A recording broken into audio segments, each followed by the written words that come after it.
Hey, so welcome to the latest installation of the House 94 podcast. Tonight, we have a special guest. As you know, we try to keep it provocative, not always the same, groupthink type of posture. We try to stay relevant and all of that. And tonight, we have a special guest, Mr. Don Brown, who comes to us just to kind of talk a little bit of politics. This is not going to be your typical political discussion show. We're going to have some good, back and forth banter. And, we're going to keep it respectful and keep it friendly. So first off, welcome, Mr. Brown. Thank you for coming out and being with us today. Just to give you a quick summary of his expertise and his experience. Don has extensive experience in commercial real estate banking, primarily related to residential interim real estate business development, management, underwriting, portfolio management, and asset disposition and resolution. His other experience includes project management, business pro forma development, and presentation, budget development, and financial performance preparation and reporting. As you go down his resume, you'll see a litany of different banking institutions, in different nuanced areas of the banking industry. But he brings a wealth of experience in the financial industry and is a business partner of our esteemed colleague, Mr. Johnson. So we want to talk about politics tonight. And it may not be a surprise, but we wanted to bring Mr. Brown on tonight because he is a Trump supporter. And we like to do point, counterpoint, and kind of get other perspectives. So tonight we've got the host of topics we're going to cover. But, like I said, we'll be going it's not necessarily point, counterpoint per se. We want to glean an understanding from the other side, if you will. And like we talked about before, we're going to try to avoid whataboutism, and we're going to try to, keep it friendly and keep it informative. And like I said, we got a variety of topics to cover, so we'll just jump right in. But I guess my first question, considering what's been on the news, all day and all weekend, what do you think about the current posture of the president? Now you're the president, our president, and our president, and his refusal to concede. God, that's a tough one. That is, he's, I guess, searching for. He's searching for answers to a situation that I'm not going to speak for him, but statistically does not look or smell good. And so, I think he said it a few weeks ago. It's easy to win. It's very hard to lose. And so he feels, and whether right, wrong, or indifferent, and candidly, gentlemen, I've been tied up at business for the last, working on some stuff, and I've almost lost faith in all the press. So I'm not, even though you may call me an ardent Trump supporter, I really haven't paid attention much to the news as much as I probably should have before I got on this podcast. But he's, there's a lot of irregularities with the voting and the ballots and everything. I think he's just looking for, personally, I think he's just looking for confirmation that he did lose, and concrete confirmation. So if you were, God, he's not a politician. So he doesn't, and I think he, given his personality, does not take losing well, nor will he give it up well. But come around January 20th, or in the short order with the electoral college votes, they will vote, and he will cede the office like he has to, and like he will, like every American president has, and move on, and the country will move forward with a new president, and we together will have a new president. But I mean, so you're generally okay with the antics that are going on in terms of, like, he's talking about martial law in the swing states. They want to go and they want to sequester all the voting machines. That's acceptable behavior from a sitting president. I think that's going to settle down here shortly. I mean, he's got just so you know, he's got 30 days. He's got 30 days. Whether it'll be interesting to see what happens around January 19th. But it will have to run its course, and we'll see what happens. I don't agree with any of that. It's I still say it's there was I could pull it up and I'll shoot it to Co-Michael, but statistically it's kind of odd when the Republicans won seats in the House, when they won seats locally. And look, if I'm not a down the line Republican voter either. I'm for the person I think is going to do well for everybody. And but I think that statistically, when the Republicans pick up seats in the House, they pick up seats in local elections, and all of a sudden votes change nationally. I don't know. It doesn't. It's well, a little odd.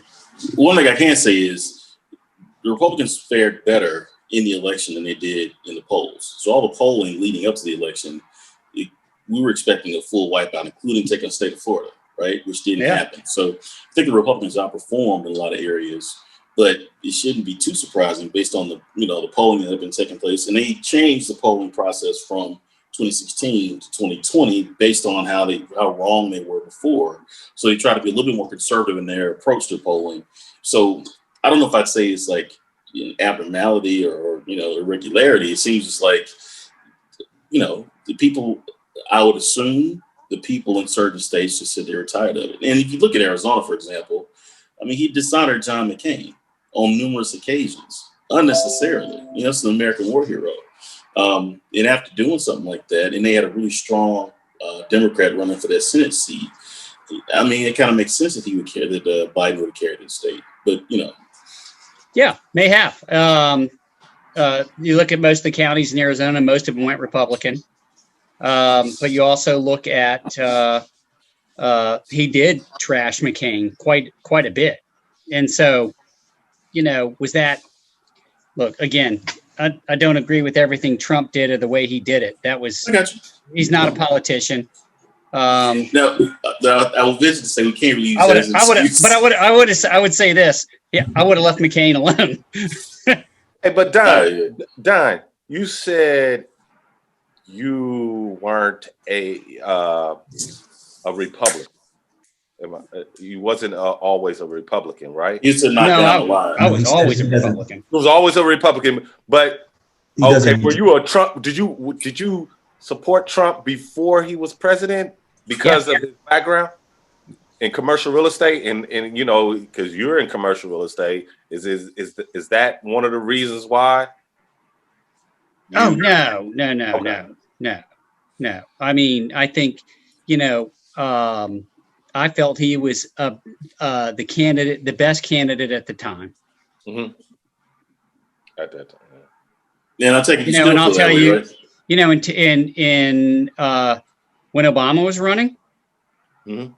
I voted for him because I felt he was the best candidate at the time, and I voted for him 2 elections in a row.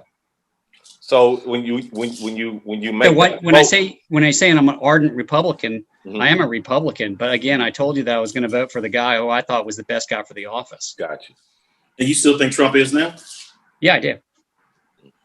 Can you just give us a little bit on that? And after this, we'll jump into the issues. I'd love to hear your take on that. After a lot of the different things we've seen Trump do in action, and some things that he didn't do, I'd be really interested in seeing what your overall take is and why you think he's still the best option. Well, I don't think Biden is a good leader. I just don't. There's so many cases and so many misstatements, and I mean, I give Trump is Trump, but Biden is not. Well, hang on 1 second. Hold on. But so against Biden versus Trump, I voted for Trump. But okay, you just mentioned misstatements, right? Trump is on record as having lied more than any president in American history. So is it okay for him to do it because he's Trump, but it's not okay for Biden to have misstatements? Because Biden's had a lot of inartful statements and a lot of gaffes, if you will. So I get that part. I remember that. And he's had some issues of plagiarism and some different things about speech. Some issues. A good number of issues. But I guess my point is, But in comparison to Donald Trump, who's had a history of lying on a regular basis, I mean, that he gets a pass for that? You know, I'm not going to debate that. I'm still here to say I think between Trump and Biden, Trump's a better leader. Let me. Can I ask a question? Sure. Say, go for it. Yeah. Go, Jay. Oh, well, so are you a Trump supporter based upon the market, based upon the principles of free trade, just basic Republican market principle ideas that, the business interest that he represents or whatever? Are you a Trump supporter because of that and he's a better leader in that regard? Or is it something, is it something else? Because what I see, I have, I won't say friends, but I have colleagues who are Trump supporters but are Republicans in the sense that they believe in free market principles or what have you.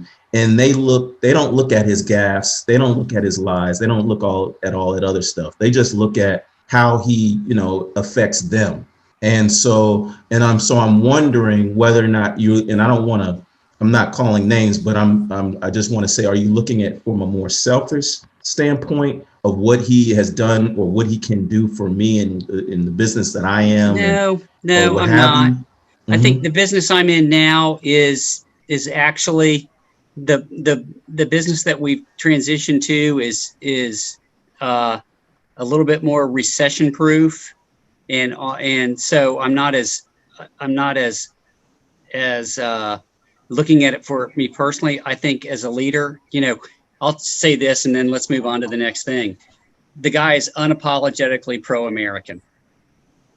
He believes in America. He's not going to back down. He,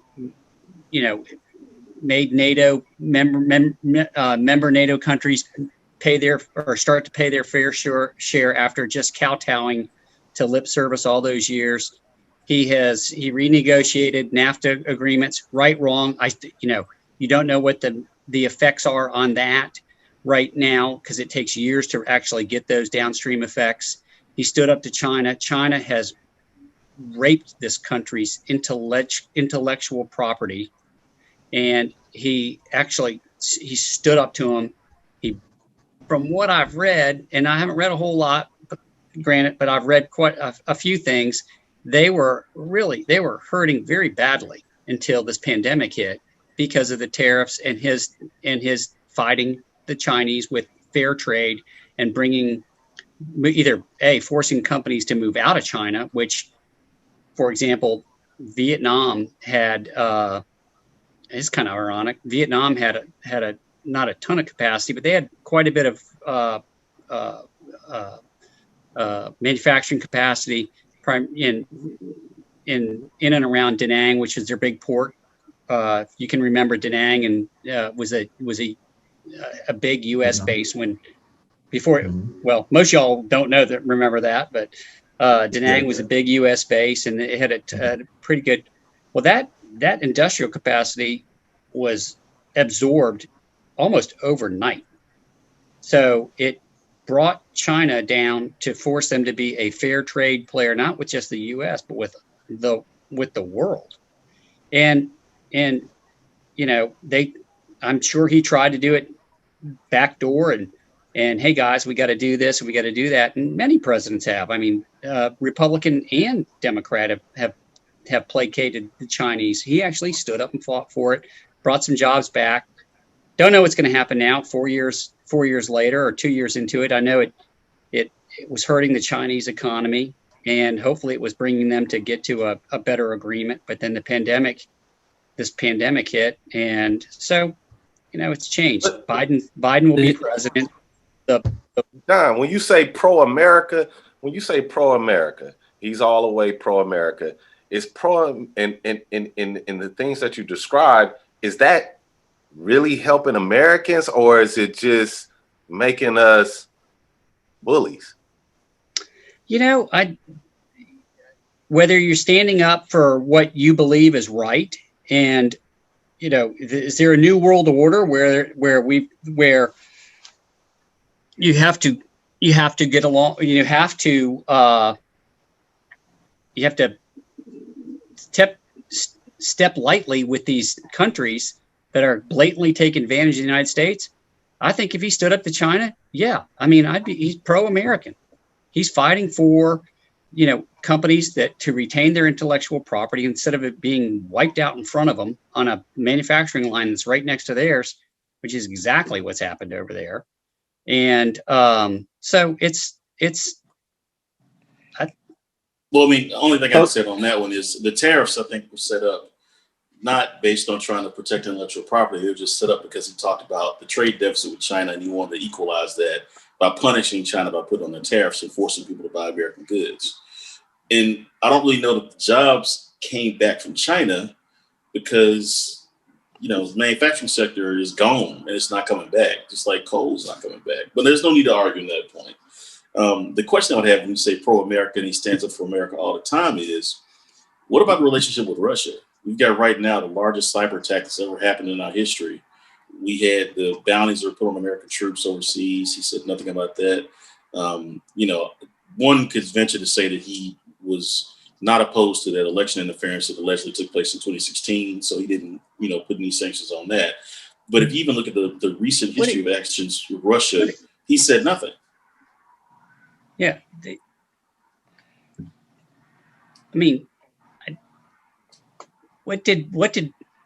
Okay. The cyber attack happened recently. This past it's going on last weekend. Well, it just got discovered. It's been going on for the last year, they said. Yeah. It's been a breach. It's been going on for last year. We'll see. Do we know what the full response is and what the full response has been? Has it been disclosed? Well, I mean, Trump has been completely silent on it. He's not made any public statements. Both the Secretary of State, Pompeo, and even Bill Barr, although he's kind of leaving in disgrace right now. Yeah, he's on the outs with Trump right Barr's now. on the out, yeah. But Pompeo, I guess, is trying to salvage his career. But all the intelligence community has agreed that this was a Russian breach. So there's no question as to that. The only person that hasn't acknowledged this is President Trump. And so that's it's kind of selective, right? I mean, because you can't on one hand be pro-America on one aspect, with China, not be pro-America on another, right? Yeah, but we also don't know what response has been taken. Maybe they haven't disclosed it. We don't know. I can tell you, I would think if it's just gotten out now, they've known about it. They have fought it. They've probably counter-fought it. We don't know all the answers. A lot of that stuff's probably top secret, and we don't know. But the same guy who will brag about the actions he'll take against China or anybody else will be always silent whenever something happens with Russia. And that's what makes it non-credible, because we know this is a president that does not, he's not that discreet. Well, let's keep it moving. He's not shy about his accomplishments. But go ahead. Well, hold on. Before we move on, I do want to kind of stay with the pro-American topic just for a hot second, because it sounds like you're speaking of pro-American from a commerce and international piece. But part of being pro-American is a united nation, right? A united country. And part of his leadership, what he's been attacked on, is the fact that he has allowed for divisiveness in the country. So how can you say he's a pro-American president when he allows for such behavior to occur? Well, divisiveness has he gotten, everything. What I said a few minutes ago is the press is the press. It's very polarizing now. They're very. I don't think I've seen the full story of, if I go to Fox, I don't see the full story from some of the Democratic side. If I go to CNN, I certainly don't see the full story on the Republican side. So, I mean, in this age of instant gratification on news media, you're getting snippets and you can draw your own conclusions. It's just, it may not be the full story and you're not getting the full story. Mm-hmm. And so, it's, the rush to judge and the rush to react quickly without thinking it through is probably, is making it more divisive than it has been ever, or it certainly in quite a long time. Yeah, but you can create a perspective to and you being pro American, and Kwesi, you were on to it. You said this is a nation but we left out that spiritual side under God. Mm-hmm. You know, it's the spiritual side that we don't speak on, and everybody is just shunning away from it.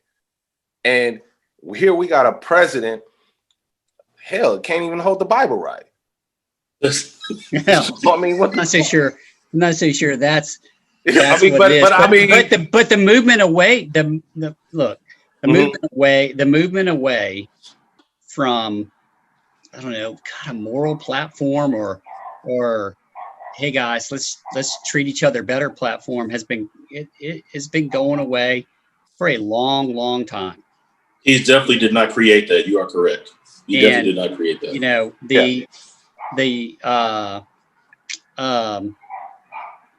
unfortunate separation of church and state, but you just, the lack of, let's see if I say this correctly, the lack of discipline that doesn't exist in our school system, and lack of respect that's not furthered in our school system, is raising a whole generation that is maybe morally off compass. Mm-hmm. I'm not saying yeah, they're I bad. appreciate that. I'm not saying they're I good. appreciate They're that, just, but I guess when I speak, they're just, come on, guys. yeah. Well, no, I appreciate what you're saying. I guess when I speak about the divisiveness, though, I think as a leader, he sees what's going on, and he's not the cause of any of these radical groups. So I'm not placing blame at his feet in that sense. What I'm getting at, though, is leaders, when there are challenges, wars, battles going on, and they want peace, right? They really want peace. They're thinking to be, in this case, like you said, pro-American.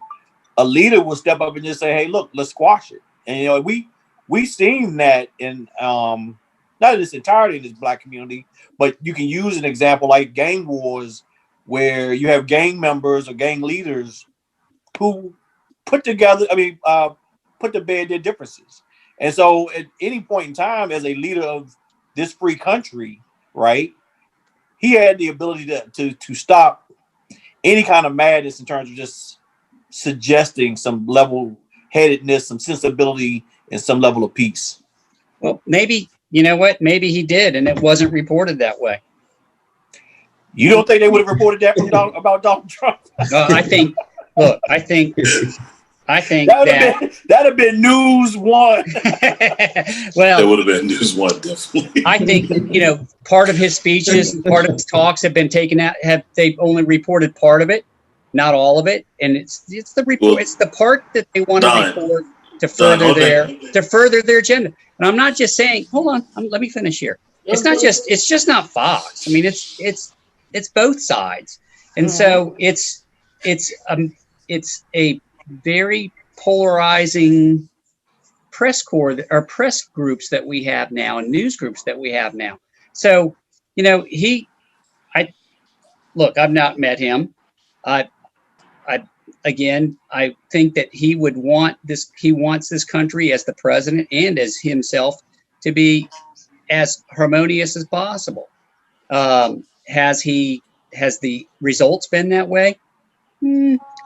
Probably not. But the press is as partisan as I've ever seen it, and fighting against it. And what I'm worried about with a new president coming in is how he will be treated, because the pendulum never stays in the middle. The pendulum swings both ways. So it's going to be interesting to see how the next year, how Biden, next 2 years, 4 years, Biden's treated. And I hope he's treated better than Trump was. I mean, the morale is down. The morale is down. True. Is the morale down because of the pandemic and the viciousness, or is the morale down? I mean, it's been an awful year for a lot of reasons. But I tell you what, a year ago, the country was in a good mood. Yeah, it was. I mean, unemployment was historically low. But not everybody was Well, making good. The numbers were unemployment was historically low. Was is a everyone fact. fully employed? hold on. That's a fact. Yeah. That's a fact. Now, Um, wait, hold on. It is also a fact that unemployment. Hold on, Chuck. It's also a fact that unemployment was on a downward trajectory when Trump came in the office. So it's not like unemployment was going up and he came in and started going down. Just like the stock market was going up when he came in office, and then went to historic highs after he became president. That's a fact, right? Well, but you can't discount the fact that the guy in the office is going to take the credit. True, but it was a trend. It's not like he reversed course, although he tried to reverse course on pretty much everything Obama did his entire presidency. But let's, so two things I want to mention before we move on. One, I do watch some news. I also watch C-SPAN. So I try to get I'm the guy that will watch the whole congressional hearing in context as it's presented. So sadly, that's my life. But I do watch the news too, but I try to get things, in context so we don't have to have those kinds of arguments. So what's your take on the press right now then? Okay, so I think Fox News is virtually unwatchable because it's so partisan that it's hard to even stomach it. And CNN, I don't give them a lot of credibility either.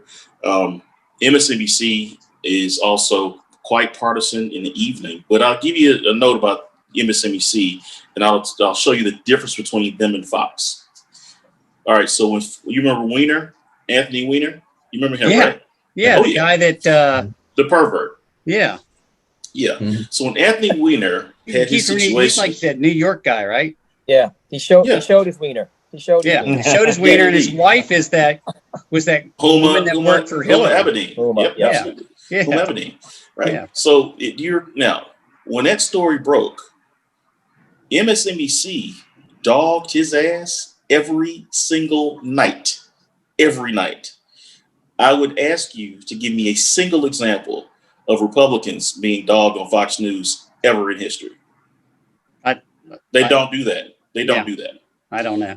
Yeah. Weiner, he got eviscerated. Hillary Clinton, they talk about her emails every single day on Morning Joe for almost 2 hours. I used to tweet Morning Joe every morning asking, what is up Mika's ass? Because all they talk about is Hillary's emails, right? They had Trump on there and gave him free reign as much as he wanted to get on, for example. Fox doesn't do that. So when I talk about the difference to me, the fact that MSNBC will present Democrats in a negative light, whereas Fox doesn't, to me, that gives them a little bit more credibility. Yeah. But I can agree they are definitely left-leaning. Now, what about you, Jay? Hold on, one more thing I'm going to tell you about that. If you are lying and you are known to be lying, it isn't bias if they call you out for lying. Okay? Would you agree with that? I agree. Yeah. Right. So a lot of times Republicans say the media is unfair, but it's like, bro, if you're going to come on my show and lie to me or lie to the American people, am I just supposed to say it's okay and just let it go? Well, you're a liar. Or you're a liar. Say you're a liar. Well, they call him a liar. Yeah, go ahead, Jay. Jay, what do you think about the press? Personally, I mean, I see both sides to where it is very partisan. It's not watchable. I try to watch an equal amount of Fox News as I do MSNBC. I watch CNN or what have you. As a thinking person, I'm able to filter out BS when I see it. So I don't really sit there and say, oh, well, I'm obviously not going to believe everything that I hear. But I will say this, like on the Fox News side, on the right, and whether it be Fox News, OAN, or Newsmax, it just seems to be just so radical. Like everything is just so angry and so they demonize and hate. There's like a seething hate for anything that's not on the right. Like you can feel the hatred. Like you can feel like, darn, I think CNN is more reactionary. I think that, it is definitely not where it was 10 years ago, but because of all the, Trump used to come on CNN all the time, right? Back before he became president. And then, he started talking shit about him or whatever, and they started to become reactionary. They started taking offense, and I think that's where they are now. They're like, okay, if you're going to talk shit about us, that's how we're going to do the same thing. Yeah. They're off the rails for sure. Yeah, and so I think CNN is on a reactionary. I agree with KB with respect to MSNBC. I think that they're a little bit more level-headed. However, I am one of those Democrats that I can't stand folks that get all emotional, and I can't stand Rachel Maddow because it's like, man, stop bitching and crying about every goddamn thing. You know what I'm saying? Yeah. So I get it gets a little too touchy-feely for me, but I think they're just looking at them and looking at the people that come on there and report the news, the diversity that I see on MSNBC is like no other. And that it just seems a little bit more above board, but it is definitely left leaning. I mean, it's definitely there. It's just it's all polarizing. And so who do you believe? I maybe. Well, the thing is that it's polarizing to an extent, but I think that you read things like like the Economist. You read what is it? You read. Put it that way. You don't look at videos. You don't look at TV. And that's the problem with the United States is majority of people do not read.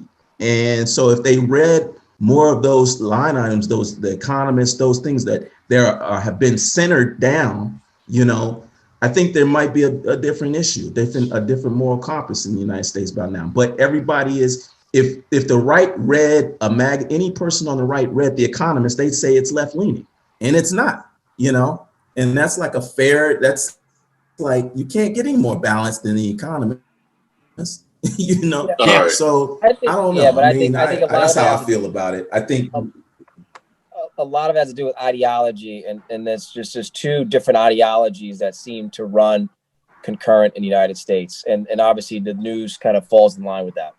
Right. Yeah. All right, let's go to the next time. Yeah, we are moving on. I will say you may not like Rachel Maddow, but we do love Tiffany Cross. She's our favorite. So we're going to try now to get back on track. We're going to do some actual topics here. First one I want to touch on is Second Amendment. So thinking about the typical Democratic position on the Second Amendment, they'd like to implement universal background checks and a ban on assault weapons pretty much. The typical Republican position is that they are opposed to any restriction, registration, or regulation of any kind with respect to the Second Amendment. I guess my first question is, do you think, Don, that's a fair assessment of the Republican position? And is that one that you can defend, that you would want to defend? Well, I believe in the Second Amendment. I believe in the right. As we all do. As we all do. Okay. Should there be some response? There should be some responsibility with that Second Amendment. And so with that, is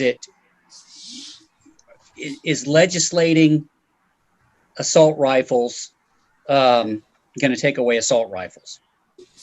That's a good. You're asking that question? Yeah. I think that you're absolutely right. Legislating assault rifles at this particular point is not going to take away assault rifles, because the assault rifles are already in the hands of the people who don't need to have them. But where do you start when you have a situation like Sandy Hook, where you have mental illness all over the place, where people are just coming up and I'm just going to take out, 20 kids in an elementary school? That's a great question. And I don't have the answer for that. I think that Sandy Hook was such a preventable tragedy in so many ways. One, the mother knew her son had issues. What does she do? Well, let's go shoot. Let's go start shooting. And let's get this sport in. Realized that he was dangerous with it. And can't remember if she didn't lock up the gun cabinet or didn't even have a gun cabinet. I can't remember that. But there was a lot of issues with allowing, the kid got off his medicine, the kid did this, the kid did that. Was the parenting the right parenting? You can Monday morning quarterback Sandy Hook all day long, and it's not going to at all change the fact that those precious babies were taken away. And you look at Chicago, and the murder in Chicago every day of beautiful young kids that are killed every day, and they're not killed by assault rifles. They're killed by other guns or by gang violence or whatever. I don't know. That's a great question. The country has got to get, I think, the ability to find some medium ground here to make it where, I mean, we're all Second Amendment right believers, but is there responsibility with that right? There's always responsibility with the rights that are given. Is it being used? I can tell you correctly. Everybody I know who has an assault rifle has it locked up in a cabinet and is a very responsible gun owner, like probably everyone that you know. I mean, I think we're all similar. We're all very similar with that. But what do you do? I don't know. It's a tough question. Well, it's a tough answer, and I don't think I have the answer for you, and I don't want to be divisive because we all believe in the Second Amendment right to own a gun. Do you know, there are background checks, and that's in place. It's something that can be debated, and I don't have the answer, and I don't want to fight about it because we all believe in the Second Amendment. It's just how do you police it, and how do you is it going to change?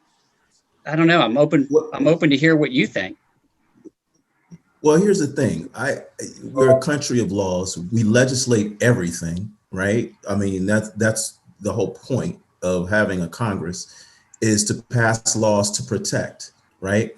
And there's always, the purpose of a law is there's always going to be people who follow and people who don't follow, and we punish those who don't follow. But we also have to put mechanisms in place for preventive behavior.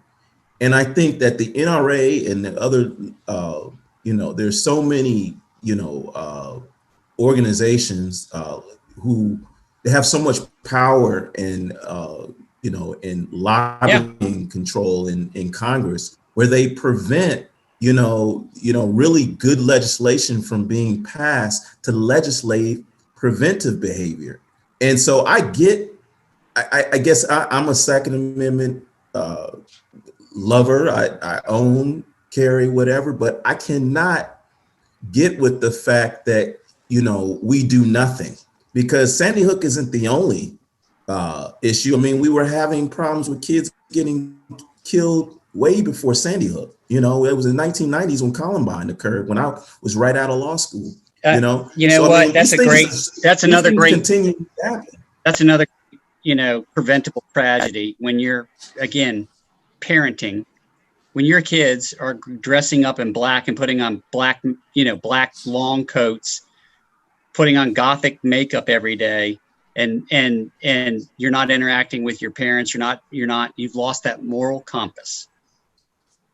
Isn't that half the teenagers? Like, half teenagers they dress in a way that is something that we wouldn't agree with. Is it your children? I mean, it may not be my children, but a lot of times you don't have any control. I don't want to get in that conversation, but I think the issue becomes, it's more to it than, okay, I have kids who dress up in these dark clothes, so there must be something wrong with them. So let me go check it out. Right? I'm not drawing that conclusion. What I drew is those parents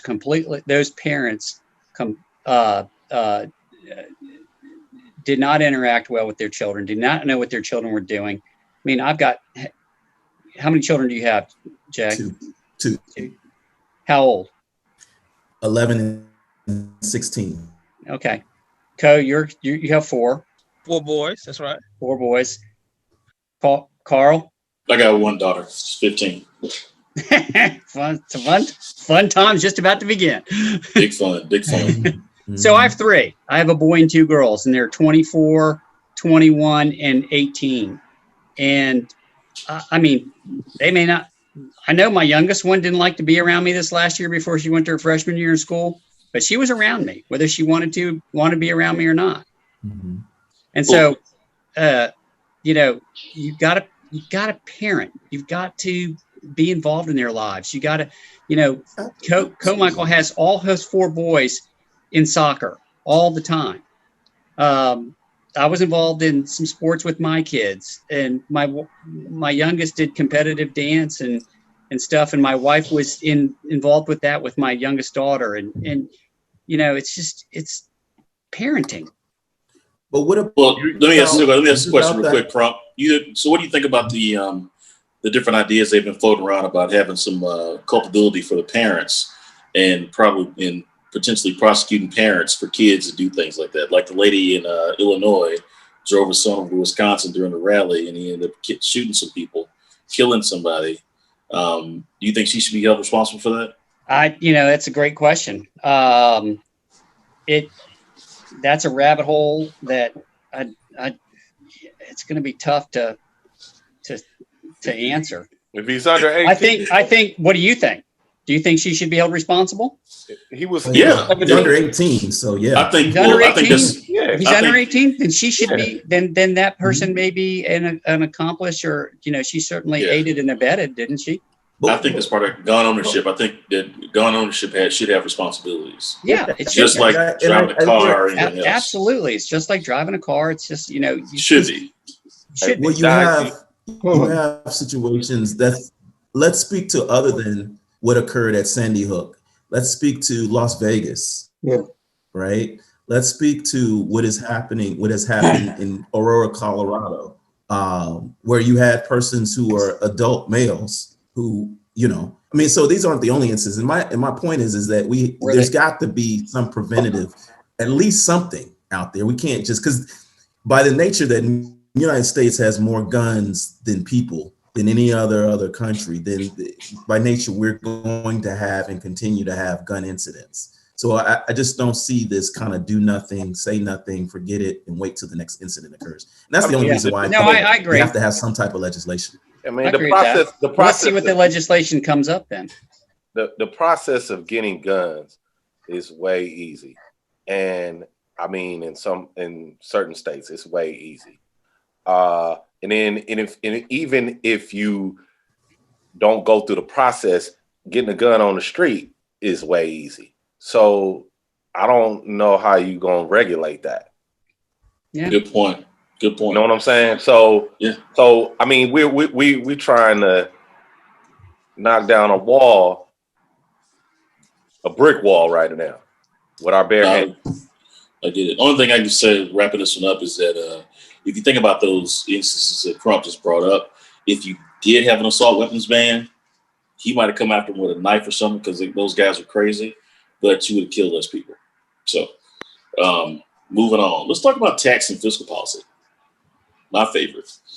And there's a banker, this ought to be your favorite too.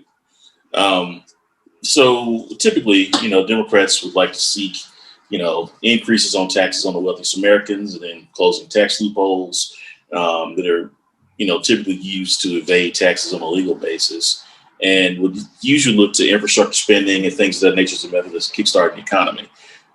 Republicans typically would seek to reduce taxes on all Americans, not just the wealthiest, but also including the wealthiest of Americans, and businesses for sure, and typically believe in trickle-down economics, which dates back to the Reagan era, where basically the concept of if you reduce the burden on the job creators, that then trickles down to the laboring class, and then also look to defense spending to bolster the economy and convincing. I'll leave that last part out. Do you think there's been good fiscal policy over the last 20 years? No. No matter who's been in office? Oh, I'm gonna tell you why. I don't think there has been, because you've had there's been none. Well, I'll tell you why. You've had Republicans in the Senate who have pretty much destroyed any capacity to legislate, right? They basically brought the entire government to a standstill. The House of Representatives is oftentimes a more fluid body because they have to get elected every 2 years. Right. But the Senate, with the rules of filibustering and that kind of thing, it just brings everything to a grinding halt and nothing can get done. Even when you have the majority, if you don't have a supermajority, you still can't get anything done. And I think that's been the biggest problem that impacts fiscal policy. When has there been a supermajority for the Republicans or the Democrats in the Senate? I think Democrats had it. Obama had 60 for 2 years. No, they had a majority, not a supermajority. That's right, because they didn't have 60, so it hasn't happened in a long time. So you had that middle. So the issue is in the Senate, you have to have that middle of the road block to get anything done. It just doesn't exist anymore on the Republican side. And it doesn't exist anymore because if you go too far to the right, like the Tea Party or now some other parties, there is no equivalent or on the interest left. groups. Shane if you don't go that way and you reach consensus in the middle, which is what the Senate is there for. The Senate's the rudder I get that. that steers the ship. Then you're attacked, and you're attacked by either side. If you the current policy is if you're not going too far left and you're a centrist Democrat and you're not going too far left, you're getting attacked by them. So look at the people that have retired over the last 5 years. They're all centrists that said, man, life's too short. I'm getting beat up for this, and I'm trying to do the best thing I've ever done for the people, and I'm just getting beat up. Yeah, but I mean, hold on 1 second. So think about this for a second. Right now, Mitch McConnell's policy is if he doesn't get a majority of his majority to vote on something, it's not going to get a vote, right? So even if the centrists got together and said, hey, we think we found some common sense legislation that everybody can get on board with, a bipartisan agreement, Mitch McConnell wouldn't let it go forward because he won't take up any Democratic orthodoxy, no matter what it is. We haven't done infrastructure spending. I mean, they did none of that under Obama because they didn't want to have Obama's legacy on anything. The tax policy they got some of the tax policy through because they changed the filibuster rules so that they could make those changes without having a supermajority. So that's how a lot of those things got through. But outside of that, Mitch McConnell won't allow any legislation to go through unless it's a Republican piece of legislation. So where's the center left to go? Well, the center left is, and that's run by the people to elect senators in their states.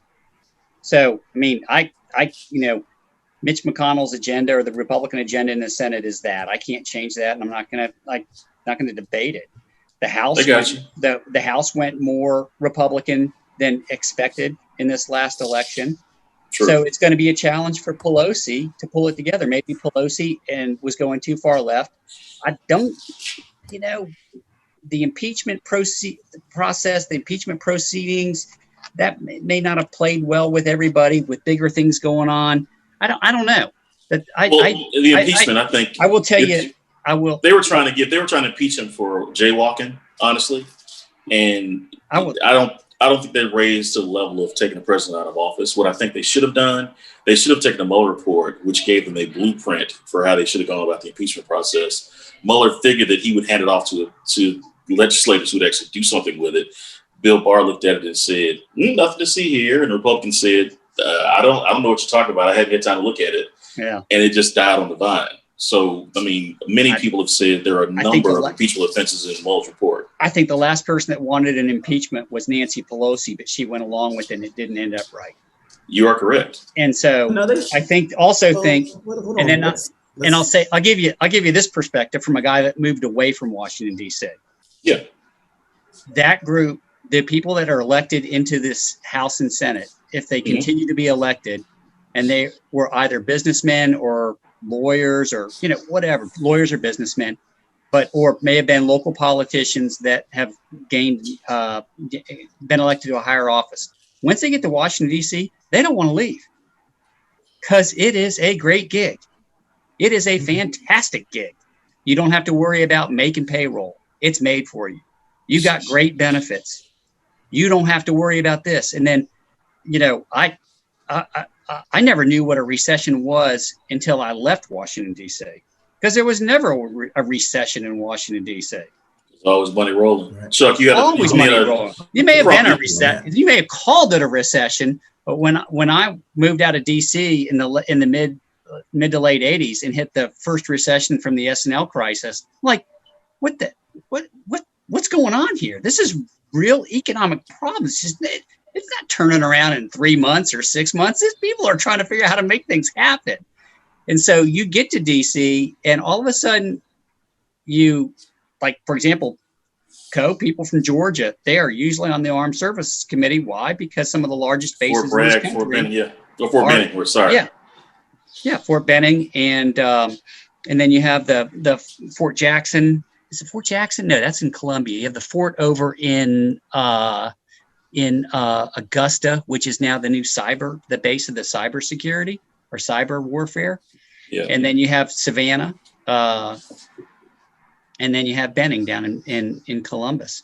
But so somebody's always going to be on Armed Services Committee. So, okay, you're local attorney that gets elected has done good for the common man around the area, and you get elected to the House, and you may get on the Armed Services Committee there, you get elected to the Senate, but all of a sudden you are flying all over the world to every airport, to every military base all over the world, and seeing things and being part of something that is bigger than you ever thought you'd be a part of. So it's a sad commentary on our state of politics. Crump, you had something to say? So anyway, you guys up in DC, how long do you think it takes for those elected people to get up there that have never experienced DC? It's the aphrodisiac of power is what I call it. Once they get up there, they don't ever want to leave it, ever. Oh, I agree with you there. I mean, that's power. They don't ever want to leave it because you've got everybody, all your staff kissing your butt, thinking you're the greatest thing since sliced bread. You got this going on. You got that going on. Right. You're really not getting not a whole lot's gotten done over the last 20, 25 years. And they need to have term limits. I agree with that. I agree with you. I agree with that. I don't think it's that's part of the gotten, problem. yeah. So it's interesting. So when you, so it's interesting to see the political agendas now. Term limits would force a revolving, probably a quicker revolving of that elected body. Is it 12 years? I don't know. Is it 8 years for the House? Is it 12 years? Is it 16 years? Something. Who knows? But it certainly would be helpful, I think. And I think everybody on this panel would agree that might be a better solution. Crump, you had a point you were going to make earlier? Well, I had a point earlier. You guys were talking about impeachment, and I don't know. Trump was impeached, so I'm not certain where the confusion lies. I think it was. It went to the Senate, and it was not voted on. And we knew that was going to happen, and Democrats knew that was going to happen. They didn't have the votes to take him out, so he was impeached. And a lot of people get this confused all the time, like what happened. Oh no, I'm not confused, bro. But anyway. Okay. Well, yeah. All right. Go ahead to the next topic. I just got a quick question because we didn't really get on it. We talked about the political atmosphere. We never actually talked about the policy. What do you think about trickle-down economics, and do you think that's the proper approach, and do you think it makes sense? Well, I don't know. I can, I can give you an example, and I'll tell you a story. Sure. That this is a true story, and I one summer was an intern at Council of Economic Advisors when Reagan was president. So I was making copies, answering the phone. I wasn't writing policy. I wasn't doing high level economic thinking. I was an accounting major with a bunch of economists. And so one of the senior economists said, "What are you doing this summer?" Pulled me aside. "What are you doing this summer?" And I said, "Answering phones and making copies." And he said, "Well, let me, I want you to walk away with something here that you may make this summer better." And I was in the old executive office building, which is that large granite building next to the White House. So I said, "Okay, what are you thinking?" He said, "Well, I got to write something on CAFE standards." And I said, "What are CAFE standards?" He goes, "Corporate average fuel economy." And he goes, "Let me frame it." He said, the the left, he didn't say left or right. He said one side of the thought process is that you legislate this to force manufacturers to improve fuel economy. The other side says, let the market dictate what to do to get there, because if you force it, it may become a very, he goes, I'll leave it there. I'll let you that. And you draw your own conclusions. So Co-Michael's heard this story probably, how many times I told the story, Co-Michael? A couple times. A couple of times. So I get in, so, I'm wearing my coat and tie, I get into a yellow cab outside the old executive office building. There's this African-American cab driver, and he goes, where are you going? And I said, man, I'm going to the Library of Congress. I'm researching cafe standards. And the guy goes, corporate average fuel economy. And I went, really? And he goes, yes, corporate average fuel economy. And I said, I slowly got out my binder and started writing down what the guy said. And he was a savant. So Co-Michael that has known me for 22 years, Co? 22 years. 22, 23 years, something like that. So I tell a few stories. One of which is you never judge a book by the cover. And this was a great story about that. And so I said, well, what do you know about cafe standards? And he goes, well, the combustible engine's about as efficient as it's going to be. You might want to look at this periodical, that periodical, popular mechanics, this, and this. And I'm writing this stuff down the whole time driving up to the Library of Congress. And I said, hey, man, he goes, we're here. And I go, keep driving. Keep helping me here. And I said, what is, and he goes, I can't remember the guy's name, but I said, well, he goes, I'd be curious to keep in touch with you to see where your research is going to drive you. And I said, well, I'd love to keep in touch with you to keep me pointed in the right direction. What's your number? He goes, well, don't go through the central thing. Here's my page. You guys remember a pager? Oh yeah. Okay. Here's my pager number. Call my pager and I'll know, and I'll return the call and I'll know it's you. So I got all these periodicals down, all these, magazines, and this is 1985. So they were just coming out with something called computer chips to put in cars. And they were researching ceramics and different metals and different structures on bodies. And the manufacturers were doing that to meet a demand. So if gas went to $4 a gallon, people weren't going to buy a car that got 3 miles to the gallon. Like my Cadillac convertible that Co and I rode around Morehouse. Right. Which is Co-Michael still in my garage, by the way. and okay. They're going to buy a car that's more fuel efficient. In the meantime, if you legislate a car to get 30 miles to the gallon and gas is at 25 cents a gallon, and people don't want a car that's going to blow up in an accident and not safe because of inefficient manufacturing or not effective manufacturing because it's been legislated as opposed to free market, that is what that side is. Well, I coined it together, put it together, gave it to the senior economist, walked out of the room, and he goes, I'll get to it. Called me down about 45 minutes later, and he goes, what the hell have you done? I go, you're not going to believe this. There's African-American cab driver. He goes, what's his name? We got to use him as a source. And he goes, he doesn't want to be used as a source. I've asked him 10 times. He said he just pointed me in the right direction. It was one of the best summers I've ever had in my life. It was fun to write that. Some of it, more than some of it, was actually put in the economic report of the president.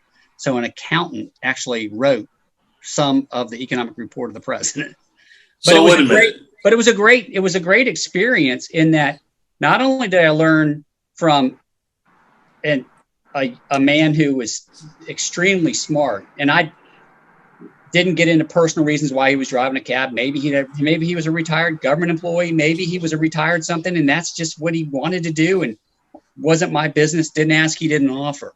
Yeah, I've met Uber drivers who made more money than anybody I've ever known. So I get it. Yeah. He was a great guy, but he also framed this with that example I just gave you. He goes, well, why would you want to buy a car that would blow up or crash? Because it had to be light. and light meant small. Remember those old Toyotas, the first generation Hondas that came in here in the 60s and 70s, that if they hit a wall, they'd explode? Or the Pintos? For Pinto was a different deal. But so that was a Ralph Nader car, man.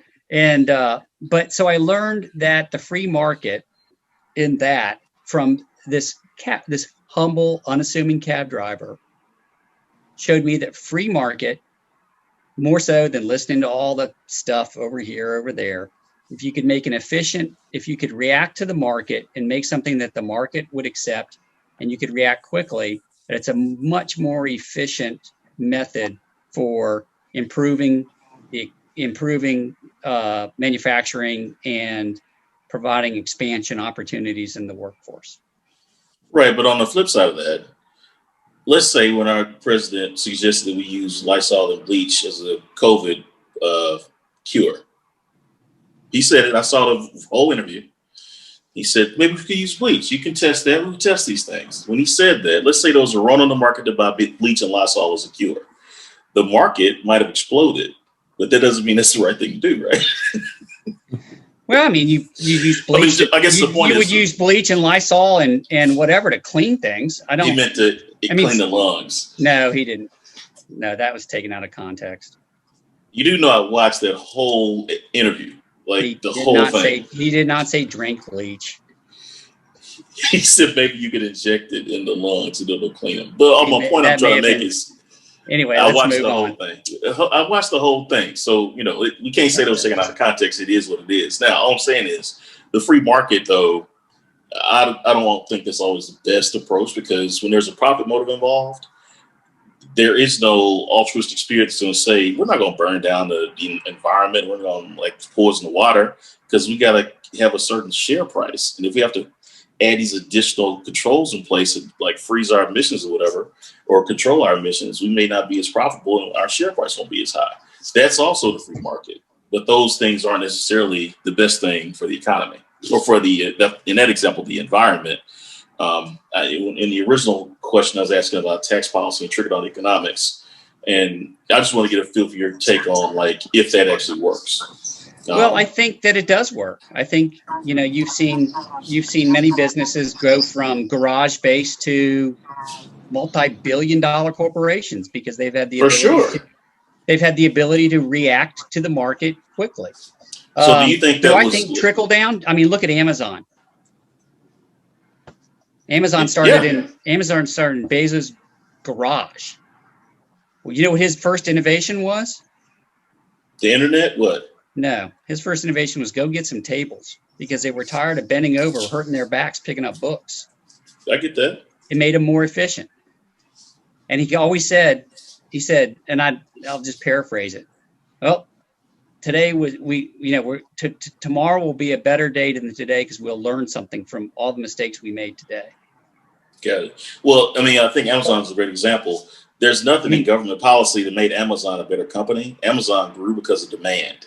So my argument against the trickle-down economics theory and reduced taxes on the wealthy is there are no jobs have ever been created because of tax policy. Jobs, unless it was infrastructure spending, jobs are only created by increased demand. That's all we've done over the last 40 years of deficit spend. No, jobs are only created by increased demand. So regardless. But you said deficit spending. What did you say about deficit spending? No, I didn't say deficit spending. I said. Oh, I misheard you. I'm sorry. I said infrastructure spending can create jobs in terms of government spending, but the only thing that tax cuts don't create jobs, and that's part of the trickle down theory, in that you reduce the cost of the business owner or the job creator, and then they just go out and create jobs out of thin air just because they're great souls want to help the economy. They only create jobs when there's demand. That requires it. Requires them to be innovative. Would you hire a new banker? Would you hire a new banker if you didn't have the additional need for that human capital? No. I mean, would you? Case in point. No. So the point. So it said trickle-down economics doesn't work. Hold on now. But if you have a demand for a banker, you're going to hire him. The demand. No matter what. Exactly. No matter what. No matter what. But if you don't have the demand, you're not going to hire him. And if you don't Exactly. and if you're not So- improving all the time, you're not going to stay in business. You're exactly right. But here's my point. If That's why, the tax Dunn, rate, that's why you get it done. You're the tax validating our rate, point. the tax rate has nothing to do with that hiring decision. You know, Nothing.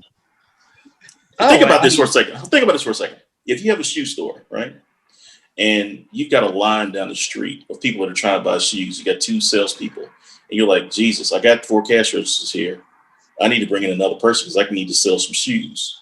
Then you bring in another person, you'll create a job because you've got demand that's going to pay for that job. But if they said to you, hey, we're going to cut your tax rate, you wouldn't just say, if you just had regular demand, you wouldn't go out and create that job out of nowhere, would you? if I had the demand, I would. If not, I I'm might just- pay my employees better or offer benefits, which is what happened. I mean, did your all's taxes go up or down with the tax law change?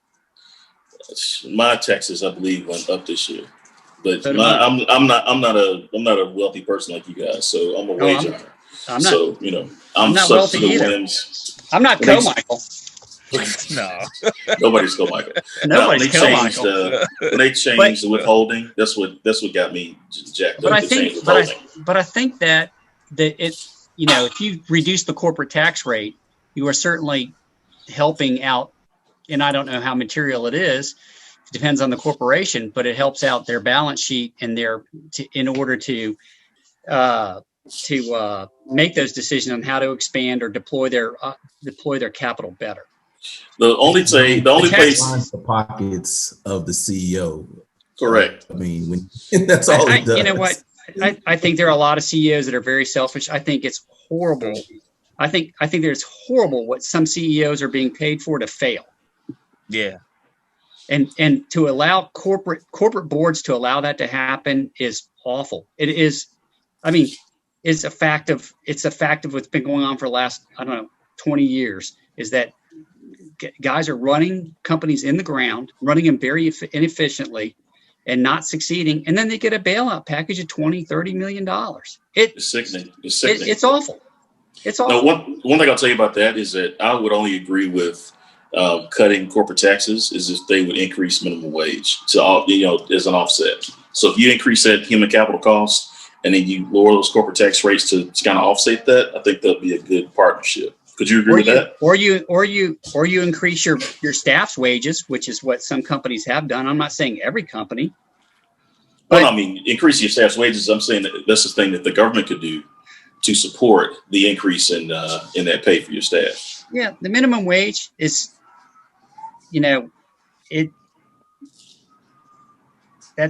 again, depending on where you live. DC, what's $15 an hour going to get you in DC? Not much. It ain't going to get you much in Atlanta. But Especially then, now. It ain't gonna get you much in Atlanta. I know. yeah, but okay, Right, that's a good question. Hold on, that's a good question. So what do we do with those people? We just tell them they need to go to social programs because we want to cut the social programs too, right? No, I don't. I think that you want, that's a great question, Carl. I think that person who's making $15 an hour has got to make a decision on how do they want a better life or do they want the same life? Now, what decisions have they made to get to that point right then and there? But John, you got to consider who are taking those jobs, making $15 an hour. It might be. Well, there are a lot of people there, and it's. Mhm. I mean, it's. Well, okay, hold on. Let me address your question directly, real quick. So you said what decisions did they make to get to the place where they're in a $15 an hour job, right? That question presupposes that the person made some bad decisions along the way. Or made some good decisions. I can tell you what. I wish my youngest daughter had a $15 an hour job right now. Right. I guess the only Who else is in that? Who else is in that chair? Yeah. I mean, I got a 16-year-old. I wish she could work. Yeah. But I mean, COVID is not allowing her. But Exactly. she's being creative and trying to do something online. What is she doing to be creative? If you don't mind me asking. She's trying to actually, she's buying cell phone backs and putting a design on the cell phone backs and selling them to her, promoting and selling them to her friends. Okay, so she's being innovative. Yeah, She's working around the structure. So she's got a father who's supporting her with that. absolutely. Okay, great. But you know, let me ask you a quick question, Don. So she's learning business at 16. Exactly. And She's learning- now in college, they are offering entrepreneurship classes. A Right. class called entrepreneurship, which Right. they didn't do when we were in college. No, they did. They actually did at Morehouse. I took it. It did. Entrepreneurship They was had- a class. Yeah, that was an actual class. Yep. We got to the top of the show, so we want to thank you again for coming on and sharing your views. Wish we could have kind of nailed you down a little bit, but I'm used to having these conversations with conservatives, and this was kind of par for the course. Yeah, I'm not. I'm not a real big conservative. I'm more of a middle of the road kind of guy. We'll argue about that over beers when we get out of COVID. We'll do Hey, that. come on down here, man. I'd love to have a beer with you. That would be excellent. Please come down, man. Oh no, for sure, we will. Like, subscribe, give us your feedback. We love hearing what you got to say. Let us know what you think. And like I said, we got merch. It's gonna be out there on IG.